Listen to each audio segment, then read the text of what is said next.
Welcome back, Venturers. It's time for another discussion about VNs. I am MR, and together with Tauros we shall talk about gimmicks in VNs. All the unusual, sometimes meta-level gimmicks we've found in the visual novels that we've experienced. It's time for us to present them to the class. Let the seminar begin. So Tauros, where do you draw the line with gimmicks? Well, that's a very interesting point, to be honest. The the definition of the word gimmick is a trick or device intended to attract attention, publicity, or business. I think that's an interesting approach to it. I mean, at the end of the day, visual novels are products to be sold under capitalism for, customers' money. And so the whole point is that your visual novel gimmick is intended to make it more marketable, something more interesting, something more enjoyable, something that'll catch people's eye. And so, at what point is something called a gimmick versus just having pretty artwork or, being written by a well renowned author?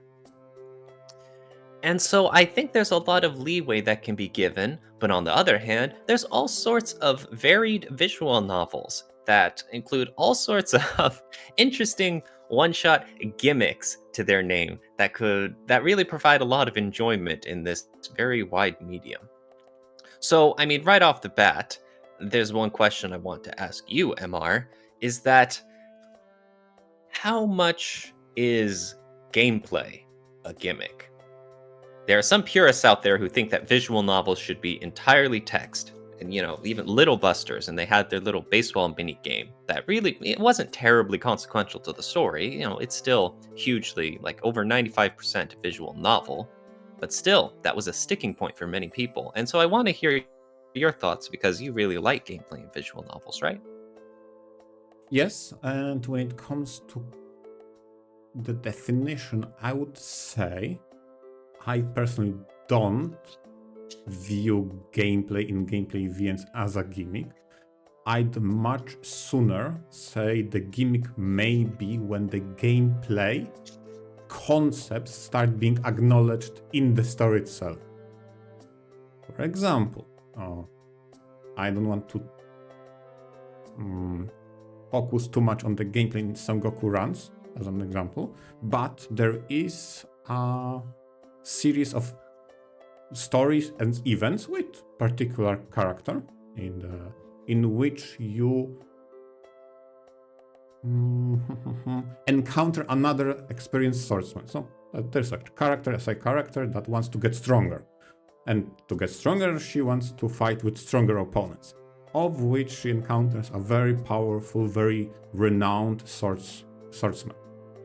Okay, so you can progress that event, but that event's resolution depends on the state of that character gameplay elements. In this case, they will compare levels, and the story for that particular side character will not progress until certain criteria are met, in which it makes sense that she can finally spar on equal ground. If there is too much disparity between that, then the story will not progress and you'll get a different resolution to that. That incorporation of a gameplay is a gimmick, and I would constitute for the topic for this video, but having a gameplay is not enough of a gimmick for me to discuss it today. Okay, so in your mind you view it more as like how well integrated it is with the story. Exactly. That sort of line of Gameplay thinking? integration is a gimmick if there is a feedback loop between gameplay to story and story to gameplay. Okay, interesting. Because there's some titles like I'm assuming with Baldur's Sky, where very much the premise of it involves mechas fighting each other. And even though Baldur's Sky has a very involved gameplay combat section, at least, that's part of the story. And in fact, there's even some cutscenes that happen in the whole gameplay engine, right? Yes, and that's one of the examples I had in mind when I was describing single current, in which I would not really count the mecha fighting part as gameplay, sorry, as a gimmick, it's more of a gameplay, okay, aspect of that title, but the gimmick or the interaction of how that gameplay segment interacts with the story.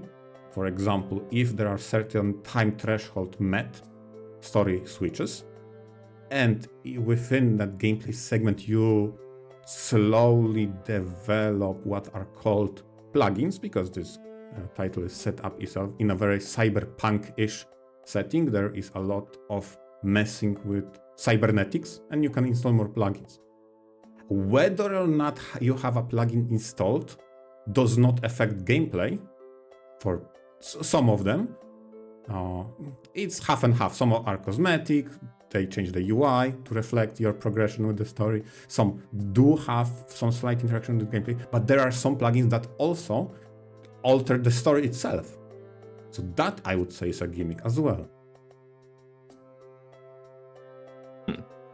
Because on the face of it, I would say something like the whole mecha aspect in Baldur's Sky is absolutely a gimmick.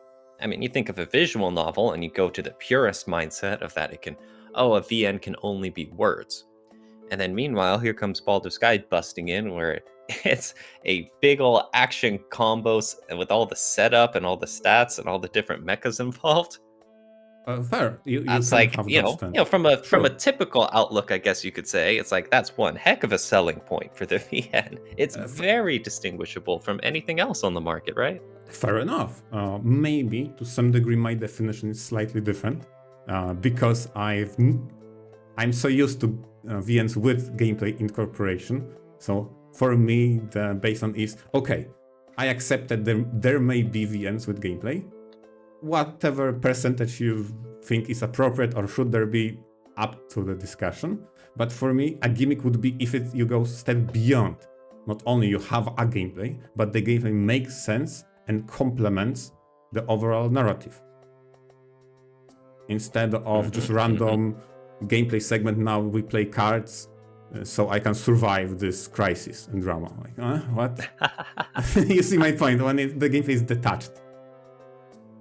Of course, of course. And what's funny is that there's an example. I thought of something called Princess Waltz, which is, it's Princess Waltz. It's an action VN, and in the middle of things, they'll have all of these written out descriptive fights, just like any little action VN fantasy, visual novel would do. But they also had some gameplay involved. It was a card game. And I don't want to get too much in the details, but it was kind of like war or whatever, where you have certain cards in your hand and you had to try and play higher numbers than the opponent and then whittle their health down to 0. And it was weird because, like I said, it was still a visual novel.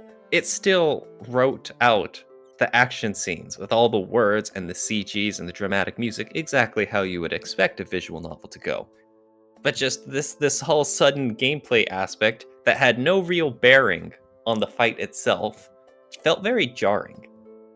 It's not like it even got referenced at all either. It was just like literally you just had a scene and then you just spliced out, drew a line straight down the middle and separated it and put in this little gameplay card game thing. I feel like this is hilarious because this is not the first time you bring it up as an example, I believe. I think you said it sometime before. So that's why every single time you describe to me that detachment on that example, I feel like, okay, so you have built up in a VN story a dramatic moment of two, let's say, knights clashing with swords. It's super dramatic. Now they take out their deck of cards. One person says, my ace of clubs beats your jacks of hearts. Oh no, and then they resume fighting. Like, what are we doing? We're playing Yu-Gi-Oh now. Here we go. Or apparently, yeah. Out of no, just no. To me, it's I agree with you to that whole detachment thing. Yeah. A good example of how you can look, and again, we are discussing the definition and the borders of how and what we constitute a gimmick. I feel like Necopara is an interesting example, although not from the gameplay side, of how you could say Necopara's gimmick is a setting, that setting being a title with all the cat girls running maid cafe. But in my opinion, the bigger gimmick, and the one I would say, is the fact that you have a system that allows you to pet those characters on command. That's a funny gimmick that goes beyond story, makes sense in context. You are running as a patissier your cafe, and then you interact with those characters with the emote system, and you can pet cat girls. Like, okay, that's a funny gimmick. Yeah, Again, you just can move your cursor over their head and just yes, pat, pat, pat. Pat, Yeah. pat. Exactly. Again, you can look and say, oh, for a VN reader, a gimmick could be the story itself and its convenience. In this way, the setting with cat girls, fine. I won't argue that. But for me, the gimmick would be the incorporation of the emote system. Exactly. I do remember when Necopara came out, among a lot of casual fans who weren't, the people not really into visual novels. I remember that was one of the selling points. That was one of the little fun factoids to share about it. Is that like you could pet the cat girls? Yeah, exactly. They go those little things. It doesn't have to be a big earth-shattering gimmick for it to be important or for it to be part of a VN. It's just the True. little things count too. And in preparation for this episode, this idea for this episode sprung up to me when I was reading Neko Knight. It was the title that was advertised as Neko Knight. Neko Knight. As in opposite of day. Not necessarily a knight as in someone who is in shining armor. So the advertisement was, oh, this is an ASMR VM. That's the gimmick.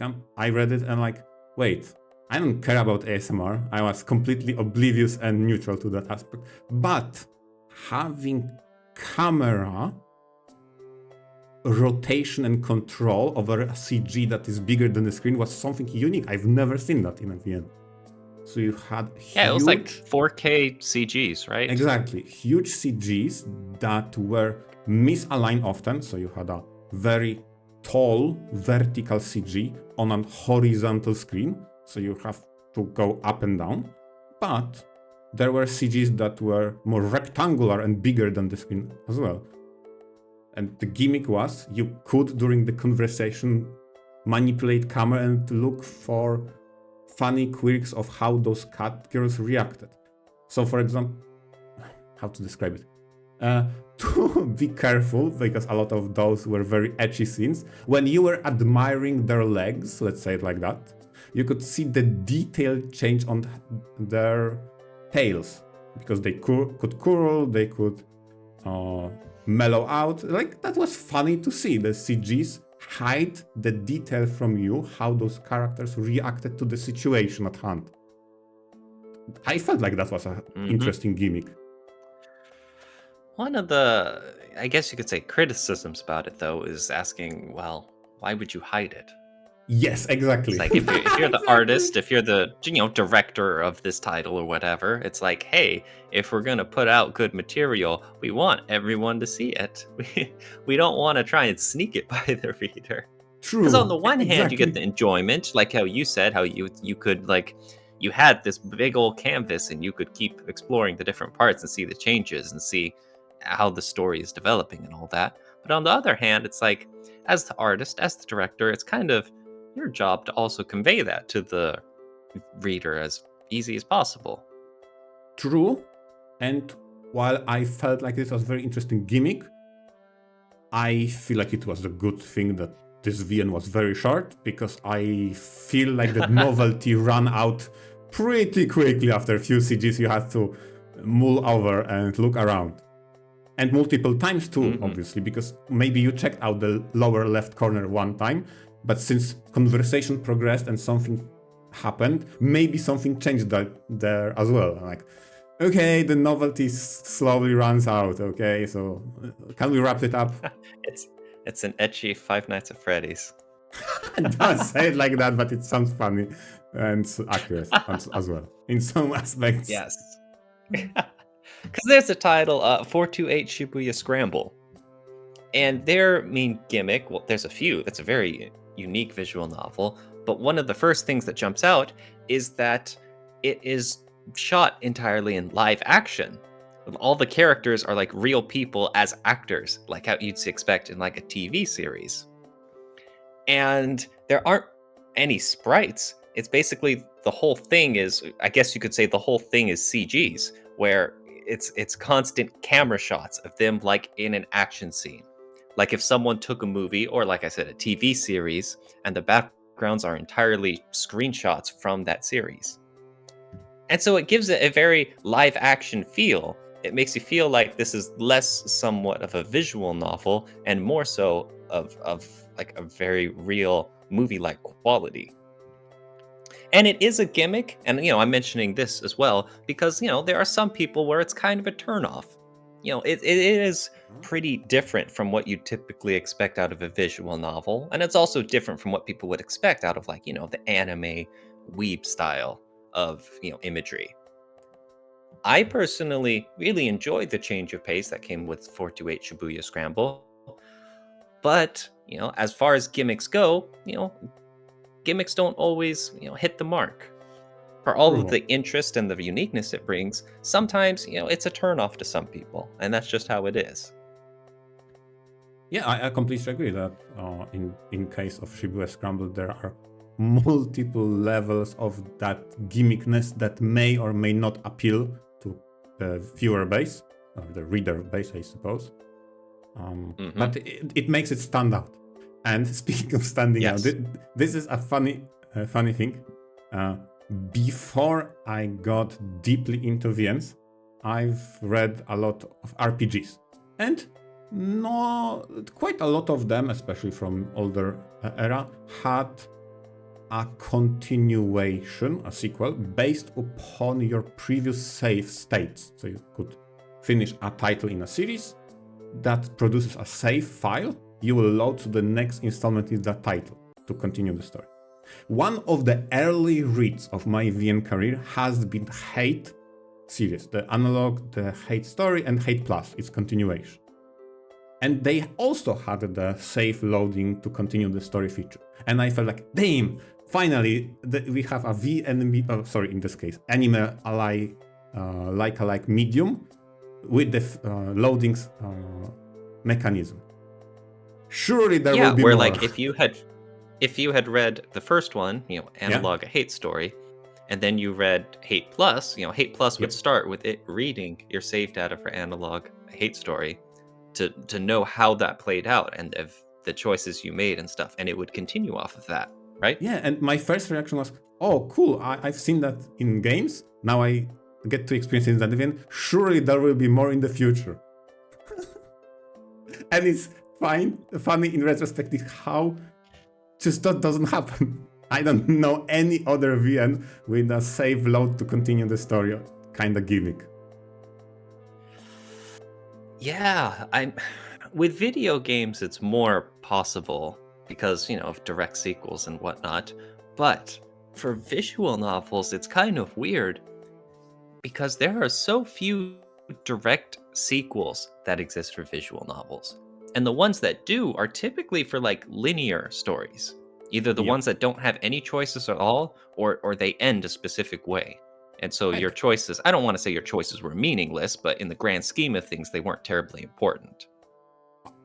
Or maybe part of it is also the continuation exists in form of either epilogue or fun discs that take a specific route or specific set of choices that lands you on that ending. So there is no permutation, there is no modularity in that. So what's the point of loading a save? Exactly. Fan discs, they just say, you know what, screw it, just give an ending for every heroine.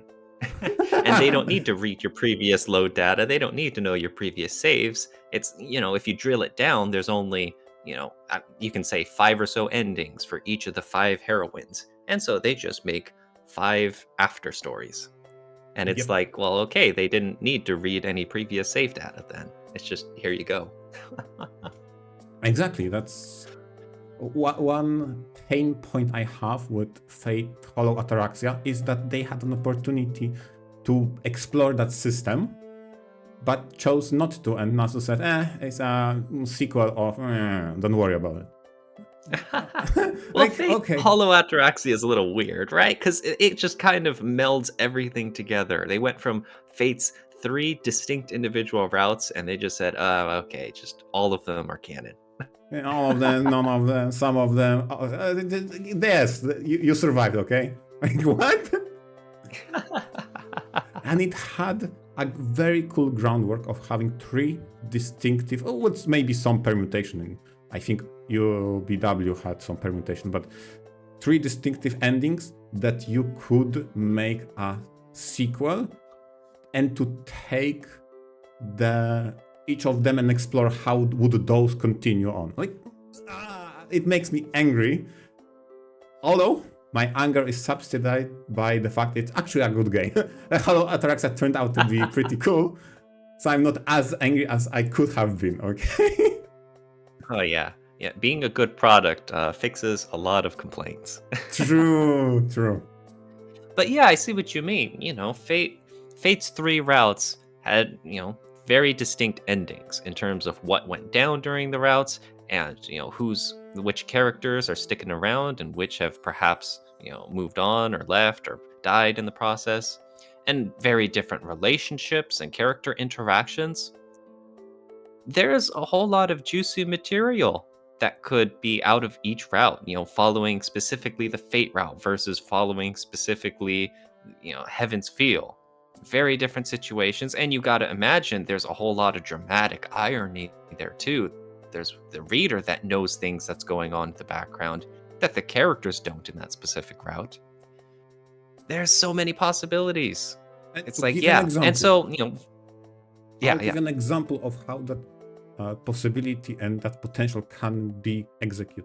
In Hate Plus, if you didn't like the resolution or how that story unfolded, you had to go back to the previous game and alter that choice. Like, that makes it super meaningful. I don't think you did. I'm Yes. pretty sure that with Hate Plus, you could just say you didn't have any save data, and Okay, then they would just fine, ask fine. you some Okay. questions. They would be extremely direct. Okay, fine. You They would be like, okay, well, who's alive since the end? And Sure. okay, what Okay. kind of relationship do you have with them? Okay, fair enough. They had a backup system in which you could even lie that you didn't have a save, and they will generate you a save based upon those choices that transpired in the alleged playthrough that you didn't make. Fine, you're right. But if you do not use that feature, then that means to alter the outcome, you need to go to the previous title to change the choice, to then load the new save based upon the new ending permutation that you've reached. Like, think about how much more meaningful that makes choices. I mean, in a video game example, that'd be like Mass Effect. That whole trilogy and how the choices you made carried over each time. Yeah, exactly. Sure, you could just jump in at like Mass Effect 2 or Mass Effect 3, but there were some things where the game would just have to fill them in for you or drop some some former plot elements. But yeah, that's the idea. The choices that you made early on have far-reaching implications throughout the entire series. Yeah, and I want And more. sadly, as much as you liked it, I would like to see it too in visual novels. It's a little sad that there isn't more of that. Yeah, exactly. But on the other hand, that does remind me, because there was a title, a visual novel I read called The Letter. And, that's a horror situation where there's the whole group of friends and they stumble upon an evil, vengeful ghost. And this ghost is going around traumatizing and killing them. La-di-da. And I think that was a stark example of the dangers of this, because it was divided up into like chapters. And each character was like the main character or the protagonist for their chapter. And they all took place in chronological order. So it'd be the first character, and then the second, and then the third. And like the first chapter was behind, I think her name was Isabella. And that could end in like three distinct ways. It's like whether if she was alive, or if she was dead, or if she was maimed in the hospital. And they were, very different outcomes with very different plots that led to each of them. And then the second chapter, you had a different character. And once again, it was the story diverged a lot depending on if she wound up alive or dead. But then at this point, I think the developers realized just how crazy Okay. the branching was becoming at this point. Oh, okay. I see where this is going. Yeah. Because now it's like, now you have to account for the various different scenarios. With the new chapters and the new protagonists, you now have to account for like each mix of them. And then it's like, if you're going to continue branching, it's like you're only exponentially like jacking up all of the possibilities that you have to continue writing, accounting, creating new material for. Like you saw it with School Days. School Days, Yeah. on the surface was so simple, but then it became just a tangled web. It's just a complete mess. And so in the letter, it's you get to chapter 3 and suddenly the outcomes matter so much less. It's like if a character lives or dies, it just affects if they show up in a few CGs or not. Or there's a conspicuously empty space where they would be standing.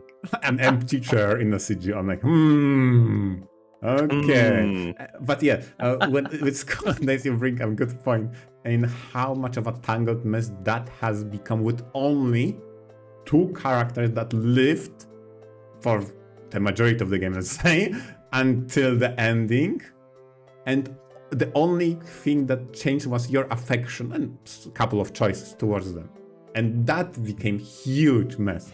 Now, granted, when it comes to loading choices and making them meaningful and carry over, I don't even think those needs to be the big choices. Maybe some smaller ones could work. And you are correct.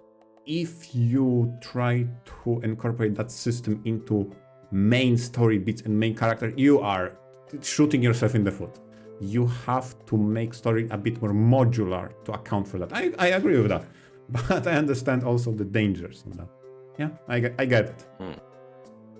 Yeah, but people want to see the content, Yeah. right? That's the whole draw of a visual novel. You get to see new scenes, you get to see new ways the story to play out. And That's the it cool doesn't part about have it. to be necessarily that big, like person lives or die. Let me pick out of 3 choices in a first title that gives a nickname to another character and continue using that in subsequent sequels by loading what I chose. Like, that doesn't change the fact whether or not he or she dies or lives, but it acknowledges the choice I made before. Mm-hmm. Definitely. Yeah, so another one when it comes to gimmicks that I want to bring up is a structural gimmick. So for example, X-Blaze is a title, a VN, that has a combination of branching story and no choices. So think about it for a minute. How do you achieve one without the other? No gameplay, by the way. So you have branching story, so multiple endings and outcomes, but you have no choices whatsoever in the game. So that means the gimmick lies in the fact that that game hide the choices or split or branching within a different interaction with the game. That being whether or not you open its glossary and whether or not you interact with the glossary itself. Funny, so for an example, funny enough, if you just go blind and you said, reading glossaries for nerds and losers, I will not open it. You will run into bad end and the game will say,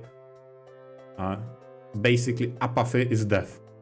Please interact with the newspapers. Like, that's a funny gimmick. It forces you to dive into its lore and world building. Oh no! What How a could mechanic. Oof. Reading. How dare they? No reading in my VNs, please. and similar. That's really gimmick, cool. That idea of different choices, as a gimmick. A similar gimmick has been in a title called Trample on Schatten. At certain moment in the story, you get an ability to switch perspectives. So you are following the adventures of the protagonist, but he meets other characters that also are involved in the story. And if you refuse to switch perspective, you will also reach a dead end. Not necessarily a bad end or death or something, but you'll reach a point in which I don't know how to solve it. I'm locked out.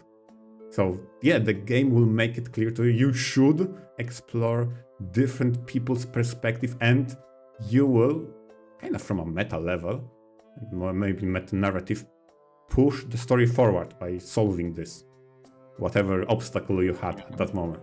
Like I find it very intriguing, that gimmick, that now switching perspectives makes sense and changes the story. Yeah, absolutely. Because, I don't know to the particular details between Trample on Shoten and how they handle it, but very often you'll need to see different perspectives to get a whole clear picture of everything that's going on. And if you don't have that information available in the first place, then how can you expect to be making the best decisions in the story? Exactly. So, Yeah. yeah. And speaking of all these little choices, the one last one I wanted to end on was Root Double. They had a very unique way of determining choices.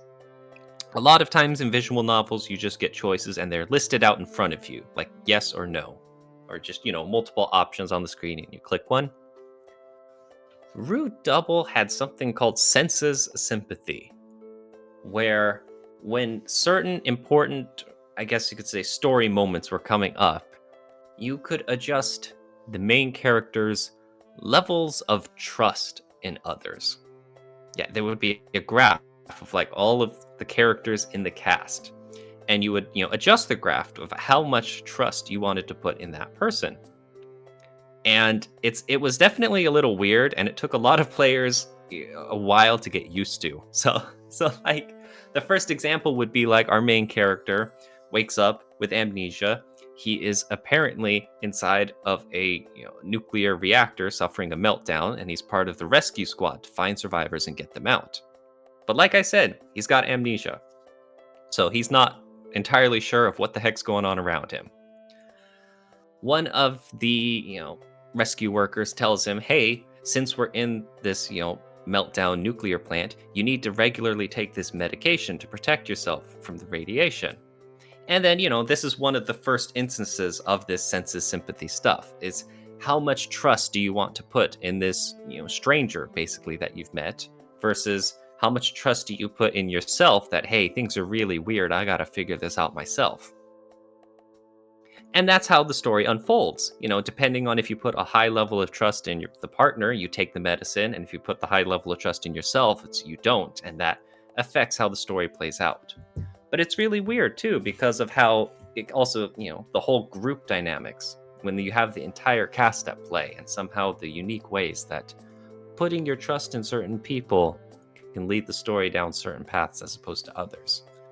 I always like these, I guess you could say, gimmicks that affect choices in visual novels, aside from just picking out something off a list. And Root Doubles was a little weird, but it was unique, and I always appreciate that different outlook on how to make a choice in VN. I feel like whenever you bring up Root Double, two titles spring to my mind as a comparison, because I haven't read it, so I'm trying my best to compare it to the ones I recall that did something similar. And Valhalla comes to mind because it's a bartender simulator in which you are a bartender at a bar making drinks for customers. And at start you just get accustomed to those characters. They say what they want, they say who they are, you slowly get used to them. But there are times when they come to the bar and say, I'm just tired, just give me something. And it's up to you to show how much you care, how much you know them, to prepare the drink appropriate for that situation. And I felt like that's super unique way of dealing. And it's kind of similar to setting a trust level with another character, although in a reverse, how much they trust you to give them an appropriate drink, right? Mm-hmm.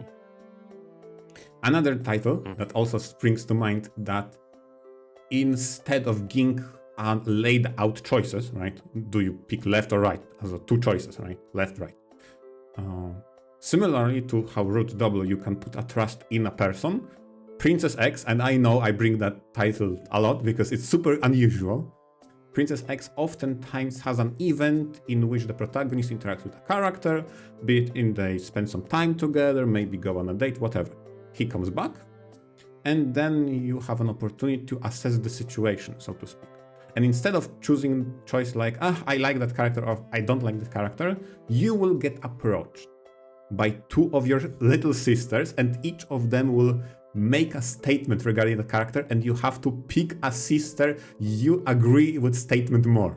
Which is, what? That is so hilarious. That seems more like the yes and no, just in a very... It's not often a yes or no. Sometimes it may be yes or no, but it's not necessarily. They are more nuanced. But okay, Rather, fair enough. Picking the classic picking from a list. Fair enough, but this is still a unique take on what would otherwise could have been two choices, literally, two rectangular boxes. But no, instead you have two characters representing those choices, and whether or not you agree with them more, which one you pick. Like, okay, that's funky. Oh, neat. But yeah, all sorts of gimmicks. A whole lot of stuff. Gameplay, structure, visuals. All sorts of different ways a visual novel can stand out from the crowd, right? Yep. Give me more save loading. That's my statement to end this episode out. Oh my god. Mm-hmm. Yeah. Mm-hmm. Yeah, thank you everyone very much for listening. There's a lot of unique stuff, and surely there's all sorts of more unique visual novels with incredible gimmicks. So let us know if there's anything that you really liked in a title that you've read, and let us know in the comments. Exactly. Share us both your definition of what constitutes a gimmick and unique gimmicks you've experienced yourself in the comments. Thanks all for listening in, and venture out. Venture out.